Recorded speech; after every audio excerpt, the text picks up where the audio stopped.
বাংলাদেশের রাজনৈতিক অঙ্গনে ২৩তম রাষ্ট্রপতি নির্বাচনকে কেন্দ্র করে নতুন করে চরম কৌতূহল ও তীব্র আলোচনার সৃষ্টি হয়েছে। সংবিধান অনুযায়ী দেশের এই সর্বোচ্চ সাংবিধানিক পদে সাধারণ নাগরিকরা সরাসরি ভোট প্রদান করার সুযোগ পান না। জাতীয় সংসদের সংসদ সদস্যদের গোপন ভোটের মাধ্যমেই শেষ পর্যন্ত বঙ্গভবনের নতুন বাসিন্দা নির্ধারিত হয়ে থাকেন। ফলে এই নির্বাচনে প্রার্থীর ব্যক্তিগত ভাবমূর্তির পাশাপাশি সংসদের দলীয় আসন ও রাজনৈতিক সমীকরণ মুখ্য ভূমিকা রাখছে।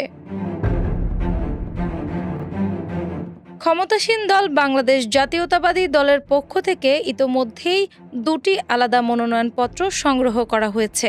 জাতীয় সংসদের চিফ হুইপ নুরুল ইসলাম মনি এবং জ্যেষ্ঠ নেতা রুহুল কবির রিজভী দলের জন্য এই মনোনয়নপত্র তোলেন। তবে ক্ষমতাসীন দলের চূড়ান্ত প্রার্থী হিসেবে এই দুজনের মধ্যে কে মনোনীত হবেন তা এখনও আনুষ্ঠানিকভাবে পরিষ্কার নয়।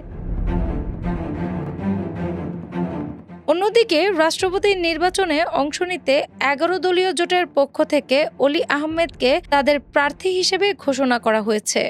প্রধান দলগুলোর এমন তৎপরতার কারণে বঙ্গভবনের পরবর্তী অভিভাবককে কেন্দ্র করে রাজনৈতিক অঙ্গনে নতুন মাত্রা যুক্ত হয়েছে। দেশের শাসন ব্যবস্থায় প্রধান নির্বাহী ক্ষমতা প্রধানমন্ত্রীর হাতে ন্যস্ত থাকলেও রাষ্ট্রপতির রয়েছে অনন্য সাংবিধানিক গুরুত্ব। সাংবিধানিক ধারাবাহিকতা রক্ষা এবং সংকটকালীন সিদ্ধান্তে রাষ্ট্রপতির অবস্থান রাজনৈতিক ইতিহাসের দিক থেকেও বিশেষ তাৎপর্য বহন করে। যেহেতু জাতীয় সংসদে সংখ্যাগরিষ্ঠ দলের ভোটই প্রধান নিয়ামক, সেহেতু রাজনৈতিক বিশ্লেষকরা দলীয় সিদ্ধান্তের ওপর নজর রাখছেন। প্রার্থী নির্বাচন নিয়ে সম্ভাব্য নানান সমঝোতার গুঞ্জন থাকলেও দলগুলোর চূড়ান্ত ঘোষণার আগে কোনো কিছুই নিশ্চিত বলা যাচ্ছে না। নির্বাচনের দিন ঘনিয়ে আসার সাথে সাথে প্রার্থী নিয়ে তৈরি হওয়া এই কৌতূহল ও জটিল রাজনৈতিক হিসাব নিকাশ আরও ঘনীভূত হচ্ছে। শেষ পর্যন্ত কার পক্ষে সর্বসম্মত সমর্থন গড়ে উঠবে এবং কে বঙ্গভবনে প্রবেশ করবেন তা নির্বাচনের প্রক্রিয়াতেই স্পষ্ট হবে।